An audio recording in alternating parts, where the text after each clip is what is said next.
that the rest of my family is healthy. Right now on Morning Rush at 5:30, COVID-19 hits home for the mayor of Atlanta. Mayor Bottoms testing positive for the virus. An update on her condition and the message she has for everyone. And if you're still waiting to receive a stimulus check from the government, be warned, you may have accidentally thrown it away. But we have new information on how you can get it back. And it's the great back to school debate. Yes, should students return to traditional classrooms this fall? And should they wear masks? We're walking you through the updates we have from local school systems. We have those stories and more today, Tuesday, July 7th. Live from Atlanta, Morning Rush starts now.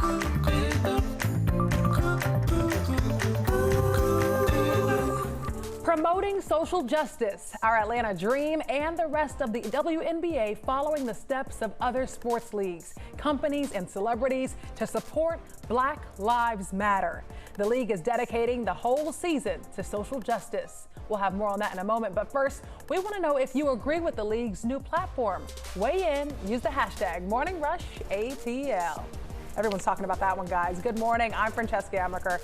Sheba Russell is off for the day. Crash Clark will join us in a moment. But first, meteorologist extraordinaire, Chesley McNeil. Chesley, another day to break out the rain boots, right? Absolutely. You're going to need those rain boots today, along with the umbrella. Rain gear in particular is what we're going to need, especially if you're over to the east, our far east. You can see where we have the steady showers now. A couple thunderstorms there starting to die out a little bit. But this will start to spread back to the west. And so we'll get in on some of these showers and thunderstorms, even here in the metro area. We do have some areas of drizzle around. So be careful as you're driving in this morning, thinking that it's maybe rain free when you're looking at our radar here. You can see the bulk of the rain, again, over toward the east of Elder and the Athens area, over toward Madison, but you see a few light showers, especially along I-20, just to the east of the city. Temperatures in the 70s, so it's pretty muggy out there, up to 83 for your afternoon high temperature today. Crash? All right, my friend. Yeah, when the showers kind of roll in, whether they're heavy or not, you know, you get those low cloud days and choppers can't fly. So we've got more tools in our arsenal. Yeah, we got the Thunder Truck out and about. Looks like he just took a ride on I-85 and 75, the downtown connector. Not bad at all. But you see the windshield wiper, it's kind of working a little bit there. So be prepared as you head out. Looks like he's heading up 85 north around North Druid Hills and Claremont. Going to take a little ride up towards Gwinnett and 316. We'll check on his progress as the morning continues. Francesca? All right, now to one of our top stories this morning. The mayor of Atlanta testing positive for COVID-19. Mayor Bottoms calling her diagnosis scary and leaving her in a state of shock after she says she did everything to avoid contracting the virus. Nick Sturdivant is live in Atlanta with more on the mayor's condition and the message that she has for everyone. Nick. Good morning, Francesca. And Mayor Bottoms said that she does not have any symptoms. We first learned the news about her testing positive for COVID-19 on her Twitter account yesterday evening. And look, Mayor Bottoms has been very visible in recent weeks, most recently on Sunday holding a news conference following a violent weekend here in Atlanta. During each of these appearances, Mayor Bottoms has been seen wearing a mask, only removing it to speak to cameras or microphones. Last month, during protests related to the death of George Floyd, she urged protesters to get tested. Also very vocal about people wearing masks. She appeared on MSNBC last night. Listen in. But certainly we are not immune. And again, this is just a lesson to everyone that you have to take every single symptom seriously. And as I see this growing list of symptoms, you can't assume that it's seasonal allergies.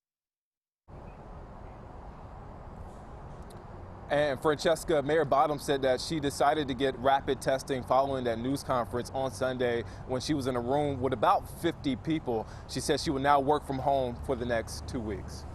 Nick, thank you. Now to how Governor Kemp is trying to contain the spread of COVID-19 in our state. The governor has introduced the Georgia Safety Promise. The campaign is to remind Georgia businesses and you of the importance of following COVID-19 safety guidelines. Those guidelines include promoting social distancing, wearing face coverings, cleaning surfaces, and washing and sanitizing hands. And as always, we're here to keep you informed on this growing pandemic. We have a special page dedicated to all the resources you need to keep you and your family safe. Just head on over to our website, 11alive.com. And Governor Kemp is putting the safety of Georgians first by declaring a state of emergency after a violent July 4th weekend. The governor signing an executive order authorizing up to 1,000 National Guard troops in the state. You can see them surrounding the state capitol there. They'll protect that building and other state buildings. Community leaders say it's time for them to take back the city. And over the weekend, 31 people were shot and 5 were killed, including 8-year-old Sequoia Turner. She was shot while riding in a car with her mother, only yards from the Wendy's restaurant where Rayshard Brooks was shot and killed by an APD officer last month. A $10,000 reward has been offered for any information leading to an arrest. Faith leaders say it's time to take back the city. Our streets now are looking like killing fields. We are going to bring spiritual power to bear over the darkness hovering over our city. And tonight, faith leaders will hold a Peace in the Streets prayer vigil at Ralph David Abernathy Park. It starts at 7 p.m. Now to some other top stories we're following this Tuesday morning. Closed indefinitely. A staple in Atlanta for families and public gatherings, now a casualty of the coronavirus pandemic. Centennial Olympic Park is closed to the public. The Georgia World Congress Center authority saying it can't afford to keep the park open after a massive financial blow from COVID-19, including canceled summer activities. I'm Hope Ford. The legal team for a man accused in the death of a high school student says their client was defending his life against a racist attack. Mark Wilson is charged with felony murder in the death of 17-year-old Haley Hutchinson. Wilson's legal team says he was followed in a truck by a group of people yelling racial slurs at him before they nearly ran him off the road and he fired a warning shot. The bullet hit and killed Hutchinson, who was in the truck. Police, however, say the shooting wasn't random. Wilson is scheduled for a bond hearing later today. Taking notice after a call to end hate speech. After weeks of an advertising boycott against Facebook, the social media giant is ready to talk. Mark Zuckerberg is agreeing to meet with the organizers of Stop Hate for Profit today. Still, the boycott continues to gain momentum, with hundreds of businesses pulling advertising from the platform, including Coca-Cola, Target, Starbucks, and more. Organizers have a list of 10 demands they want Facebook to meet before stopping the boycott. Today is Blackout Day 2020, a day designated for not just Black Americans, but everyone to stand in solidarity to end systemic racism. Everyone is being encouraged to buy Black, spending your money at a Black-owned restaurant, a Black-owned business, because they say there is power in numbers. Now, Christy Diaz joins us live from her home in Fulton County. And Christy, major companies, organizations, and celebrities like T.I. have expressed support for this growing social justice movement. Right, and we will see a post from T.I. in just a moment. He started posting about this about a month ago, trying to gear up support for this movement and for this day.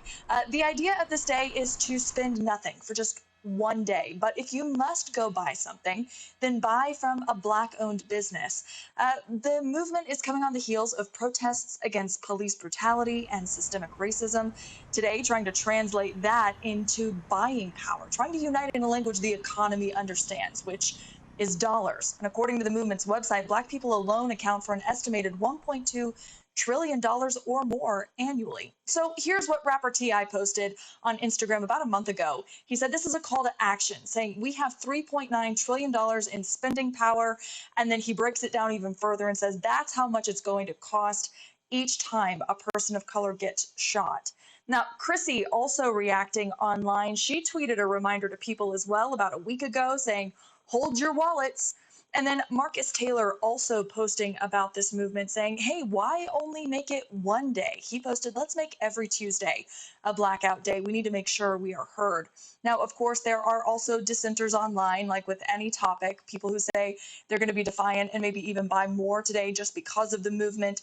But we want to know where you stand, how you plan to treat today, what you're going to do with your buying power. So join that conversation with #MorningRushATL. 5:39 is the current time. You're looking at your rain gear for today, folks. Scattered showers, thunderstorms possible as we head through the afternoon. Some of those thunderstorms could drop some brief heavy rain on you. Watch out for the puddles.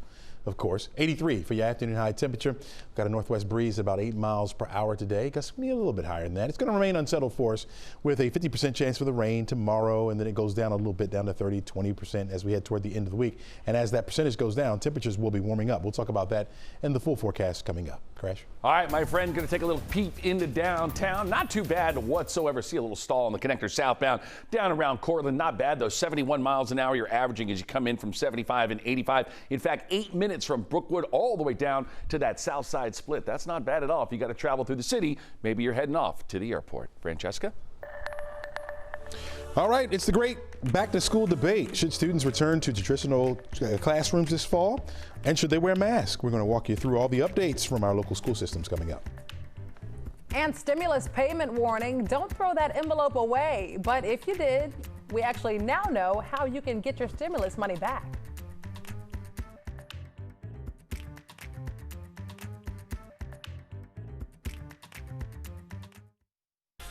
And Atlanta rapper Lil Baby continues to heat up on the Billboard charts. His My Turn album actually released late February, and it's at the top of the Billboard 200 album chart for a 5th week. Yes, it's the most of any artist this year, as well as the most in total since Post Malone's album last November. My Turn moved 70,000 album units last week. That Post Malone Bud Light Seltzer commercial is hysterical. All right, time for your morning moments. Some stories to start your day off with a big old smile. This one definitely a big smile because a big welcome home to Atlanta police officer Max Brewer. Now, Brewer was working the protest in downtown Atlanta on May 30th when he was hit by an ATV. Now, the officer's been in the hospital since then with serious injuries to his legs, but he is now home to begin some rehab. Now, the man accused of running into Officer Brewer is facing multiple charges. A Michigan woman who beat COVID-19, and pneumonia on top of that, has a reason to celebrate her 100th birthday. Happy birthday, Margaret Rolls. She got the full treatment, including the nursing home staff making regular runs to Dairy Queen to get her a shake.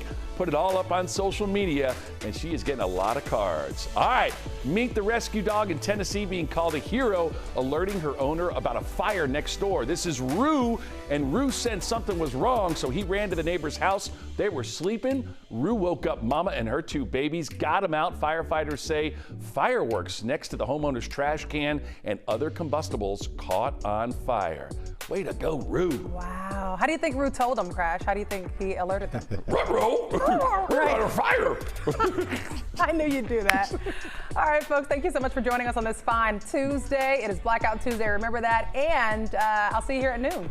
Bye, guys.